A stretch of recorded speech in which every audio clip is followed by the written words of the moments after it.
The mysterious murder of Sonny Liston. I noticed this case has never been discussed on this forum, at least according to the search I ran, and thought it deserves some attention. I recently covered this case on my podcast, yes, shameless plug, and found it to be a fascinating case.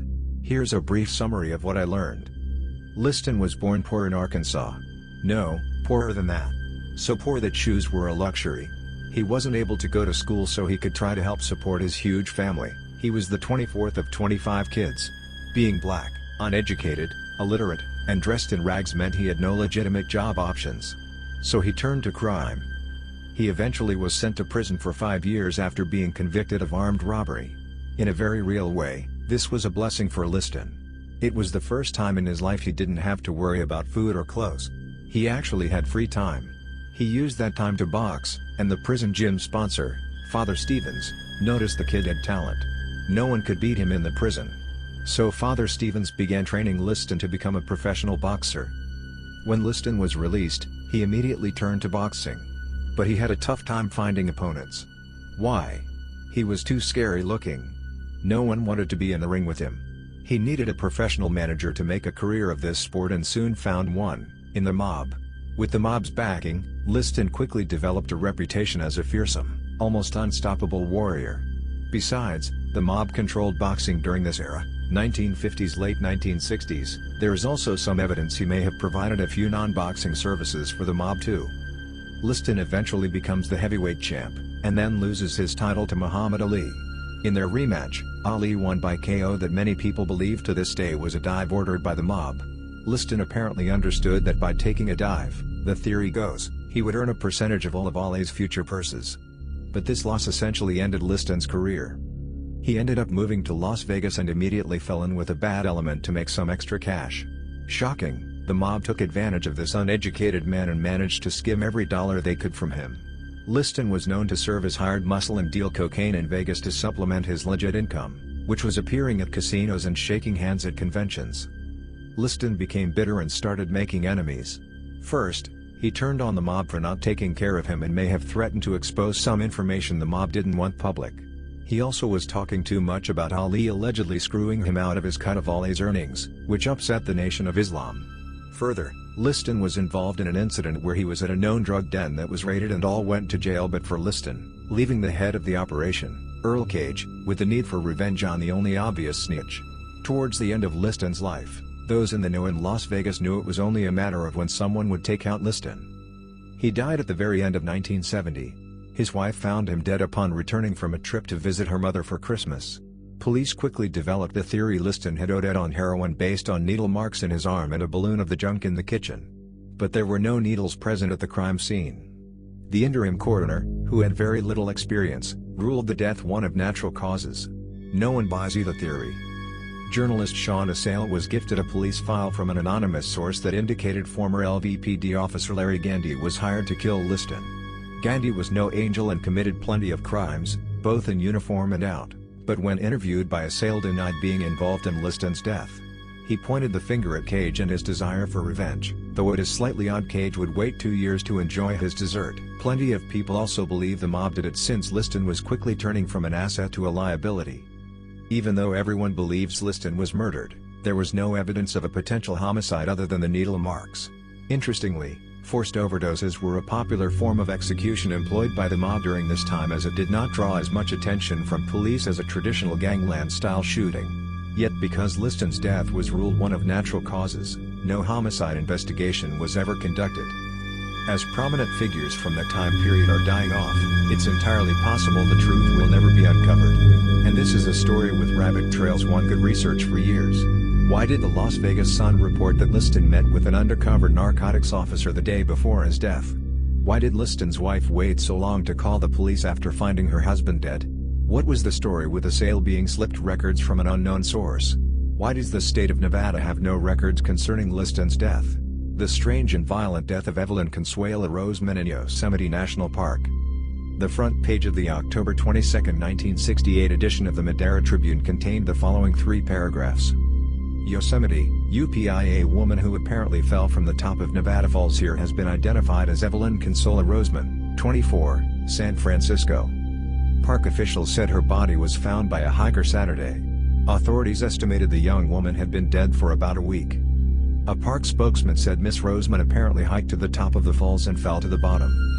Nevada Fall, convention is to call Waterfalls Fall in Yosemite, is a 594-foot high waterfall in Yosemite National Park that is a popular hiking destination. The account given in the book Off the Wall, Death in Yosemite, written by search and rescue employees, is much more detailed and disturbing. Roseman was employed as a masseuse at the time of her death and had previously worked as a topless waitress. Her badly battered body was found 200 feet from the base of Nevada Fall. She was wearing torn trousers and a sweater, but no underwear. The book says that her clothes were not as they should have been, describing how her pants were pulled down and gathered about her ankles and her sweater was pulled up and behind her head. A black sweater was found near her feet. She had either fallen or been thrown from the top of Nevada Fall. Death in Yosemite continues to say after her fall she had been manhandled. Roseman's purse was found on the bridge above Nevada Fall. An autopsy revealed that she had died the previous day and had suffered severe and traumatic injuries. How did she manage to go over the fall? It was October and cool, so it was unlikely she went swimming. Also unlikely she would have worn pants and a sweater in the water. Also, the river flows quite low that time of year, giving someone who falls in some chance of self-rescue before going over. See my linked photo comparing the fall in spring versus autumn. When discovered, her body had already been moved from the point of impact. Traces of the material of her pants were found closer to the fall. Portions of her brain matter were found on a rock about 50 feet towards the center of the stream. The state of her clothes being almost yanked off was very strange. It may have been done by the river, or it may have been done by human action. Most disturbingly, the autopsy showed that sexual intercourse had occurred near the time of her death, and that it likely happened after she was dead, i.e. she was raped post-mortem. Disappearance of Ruth Wilson, the Surrey schoolgirl who never came home. Ruth Wilson, a 16-year-old schoolgirl from Surrey, disappeared on a cold November day in 1995. After failing to attend school, she spent most of her day at a local library. She was last seen by the taxi driver that had dropped her off on a bridleway close to Box Hill late in the afternoon. As it stands, Ruth's case is Surrey's oldest outstanding missing persons case. So, what happened to her? Ruth was born to Ian and Nesta Wilson, née Londig, on January 21, 1979. Ian and Nesta had another daughter, Jennifer, at some point in 1982. Ian was a teacher. Little is known about Nesta, apart from the fact that she had been adopted as a baby and had connections to the town of Wellingborough in Northamptonshire. They lived in a picturesque 17th-century cottage in the sleepy Surrey village of Betchworth. Despite being a small village, Betchworth lies within the London commuter belt, meaning that it was easy to travel to London from there. By all accounts, they were a stereotypical middle-class family. However, it wasn't long until disaster struck. Nesta died on December 10, 1982. Ian remarried a fellow teacher called Karen less than a year later. Although Ruth and Jennifer called Karen Mum, they were raised under the belief that their mother had died after having a tragic accident. Ruth developed into a bright, studious and well-mannered girl as the years passed. She was studying A-level chemistry and biology at a local sixth form school, the Ashcombe School in Dorking. Despite being described as unconventional and not cool by her ex-boyfriend, she had a small, tight-knit group of friends. Outside of school, she enjoyed reading, playing electric guitar and piano and riding her bike. She regularly babysat for people in the community and had a Saturday job working in a music shop. Ruth was also a very active member of the local church, in which her father was parish counselor. She sang in the choir, played the organ and enjoyed ringing the church handbells. In the October of 1995, Wilson began to believe that she had been lied to about how her mother died. She traveled to London to see her mother's death certificate and confided in her friend Catherine Mayer about this. Ruth discovered that her mother's cause of death had been recorded as suicide by hanging, not falling down the stairs as Ruth and Jennifer had been told. Neither Ian nor Karen were aware that Ruth had discovered this until after her disappearance. At this time, Catherine and her family were due to move away to Sheffield, South Yorkshire. Ruth had asked if she could move with them, once the family had settled. Another of Ruth's friends, Ben Anderton, stated that Ruth had tried to run away a month before her final disappearance. She hid at his house in Betchworth. Ruth also slept over at Catherine's house around the same time. Catherine's mother recalled that Ruth was adamant that she didn't want to go back home, but wasn't sure why. Catherine has stated that Wilson had talked about running away in the past, but had never spoken to her about committing suicide. Meanwhile, Wilson's parents have refuted claims that their daughter's home life was unhappy. The Saturday prior to her disappearance, Ruth worked her normal shift at the music shop. After this, she took her ex-boyfriend, Will Kennedy, and another friend, Neil Phillipson, out for a meal.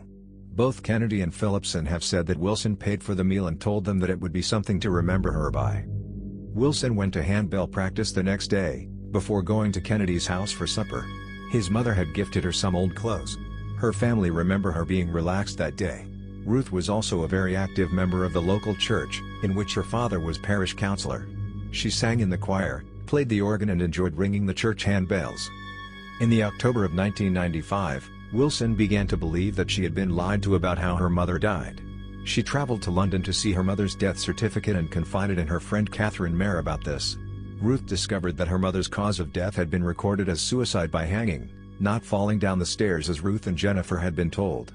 Neither Ian nor Karen were aware that Ruth had discovered this until after her disappearance. At this time, Catherine and her family were due to move away to Sheffield, South Yorkshire. Ruth had asked if she could move with them, once the family had settled. Another of Ruth's friends, Ben Anderton, stated that Ruth had tried to run away a month before her final disappearance. She hid at his house in Betchworth. Ruth also slept over at Catherine's house around the same time. Catherine's mother recalled that Ruth was adamant that she didn't want to go back home, but wasn't sure why. Catherine has stated that Wilson had talked about running away in the past, but had never spoken to her about committing suicide. Meanwhile, Wilson's parents have refuted claims that their daughter's home life was unhappy. The Saturday prior to her disappearance, Ruth worked her normal shift at the music shop. After this, she took her ex-boyfriend, Will Kennedy, and another friend, Neil Phillipson, out for a meal. Both Kennedy and Phillipson have said that Wilson paid for the meal and told them that it would be something to remember her by. Wilson went to handbell practice the next day, before going to Kennedy's house for supper. His mother had gifted her some old clothes. Her family remember her being relaxed that day. Wilson disappeared 13 days before the 14th anniversary of Nesta's death. Surrey police launched a search for Wilson that night. They used a helicopter, police dogs and thermal imaging equipment and scoured the Box Hill area. Their search produced no solid clues as to her whereabouts. It was subsequently discovered that Wilson would frequently go to Box Hill after school and that she was concerned about her performance at school. Ruth had hidden a school report from them that weekend. On November 29, 2 days after Wilson's disappearance, the flowers ordered by Wilson were delivered to her stepmother Karen. Subsequent reports described the flowers delivered as an expensive bouquet and there was no note attached to them. Catherine Mayer interpreted these flowers as Wilson sticking 2 fingers up to her stepmother. It was reported that 3 notes were found hidden under a bush in the undergrowth on December 1 at the top edge of Betchworth Quarry in Box Hill. Although the contents of the notes have never been divulged to the public, the notes amounted to farewells to her family, her best friend and a boy that she knew. At the same time, empty packets of paracetamol and a half-empty packet of vermouth were found nearby. The next day, a large-scale search for Wilson was organized by the local emergency services. The search included 60 volunteers, comprising of local members of the public, school friends and National Trust wardens. The search also involved a police helicopter, tracker dogs and thermal imaging equipment. A trained search and rescue team also undertook a detailed search of the Betchworth Quarry and of Box Hill. Mark Williams Thomas, the family's liaison officer, stated that the search yielded no evidence to suggest that Wilson had committed suicide. 8 months later, the police visited Catherine Mayer at her Sheffield home. They broke off from questioning Catherine to look in her wardrobe, as if they thought that Mayer had been harboring Wilson. Wilson's family have stated that they believe Wilson is alive and well somewhere, but too afraid to come home. There have been several possible sightings of Ruth in the years that have followed. On the first anniversary of Ruth's appearance, a person thought to resemble Wilson was caught on CCTV at Dorking Newsagents, 2 miles from Box Hill, where Wilson had last been seen. The female teenager was distressed and had requested a copy of each of the local newspapers. She became visibly upset when she found out that one paper had sold out. The local newspapers featured a reference to Ruth's disappearance. The shop owner saved the CCTV footage and reported his encounter to the police. Ruth's parents have stated that they think this is Ruth. Police Sergeant Shane Craven said that there had been some fairly reliable sightings of Ruth in the weeks after her disappearance by local Surrey people that had known her well, when speaking on the 10th anniversary of her disappearance. After a local newspaper sent out an appeal in 2018, more people who knew Ruth came forward with information. Roxy Birch, a girl who had gone to school with Wilson and portrayed her in a police reconstruction video, claimed that Wilson didn't have a passport and didn't drive. This would have made long-distance travel difficult for Wilson. Another friend, Kay Blanar, stated that they believe Ruth had planned to do something. Ruth disappeared with only the clothes on her back and a few stereotapes. Whether or not she took money with her is not disclosed, but she spent a large amount in the lead-up to her disappearance. So, what really happened to Ruth? 4. The disappearance of Mary Boyle. Mary Boyle was a 6-year-old Irish girl who went missing on 18 March 1977 on the border of Donegal and Fermanagh. Mary was last seen at 3:30 p.m. on the 18th of March near her grandparents' farm in Cashellard, Donegal. The family had gone to her maternal grandparents' home for St. Patrick's Day. She had been playing with her siblings and cousins, and then followed her uncle who was returning a ladder to another farm, 400 yards across the hillside. They reached a pool of water that was too deep for her to get through. Either her uncle told her to turn back or she decided herself, but she turned around and told her uncle she was going back. The walk back shouldn't have lasted more than 5 minutes. Her uncle stayed at the neighboring farm for 30 minutes talking to the family. After discovering Mary had disappeared, the family searched the local area and began asking passerbys had they seen her. One fisherman said he saw her being put into a red car. He later corrected this by saying he only saw a red car. Many of the local bogs were drained in an effort to find Mary's body. Gardaí searched the local area and drained the lake behind her grandparents' house. They also made a reconstruction film and Mary's twin sister stood in. The case attracted some controversy when it was alleged a local TD had phoned the Garda telling them not to detain suspects. In 2018 the family held a silent protest, hoping to force the coroner into holding an inquest into the death. In 2016 the controversial journalist Gemma O'Doherty made a documentary on the case. Mary's twin sister was interviewed and suggested she believed Mary was sexually abused and murdered. The documentary caused some controversy as the Garda denied claims of political pressure to ease of, and a retired Fianna Fáil TD Sean McAniff suing for defamation. A Disney Imagineer was murdered while sleeping next to his wife. Who killed Yale Gracie? Yale Gracie, September 3, 1910, September 5, 1983, was a Disney Imagineer who created the fire special effect on Pirates of the Caribbean, the pixie dust effect on Space Mountain and many of the illusions in the Haunted Mansion. Yale Gracie and his wife, Beverly Gracie, were spending their weekend at the Bel Air Bay Club when Yale was murdered. The Gracies were members of the club, and spent nearly every weekend there. On September 5, 1983 around 2:30 a.m., someone broke into their cabin, and shot both Yale and Beverly. Yale succumbed to his injuries, but Beverly survived. Beverly told police that a male intruder broke into the cabin and fired several rounds from a small handgun. He then fled northbound on the beach. Other guests did not see the intruder. Police said the suspect is in his 50s, and had a dog. Not sure how they were able to confirm he had a dog. Due to Gracie's work on the Haunted Mansion, the Haunted Mansion character Master Gracie was named in homage to him. Gracie was not working at Disney at the time of his death, as he retired in 1975. No motive has been determined, nor have there been any suspects. Some blogs online report that the working theory is that it was a transient looking for money, but there have not been any significant leads in this case. This case was also covered on the Jensen and Holes, The Murder Squad podcast, but I have not listened to it yet.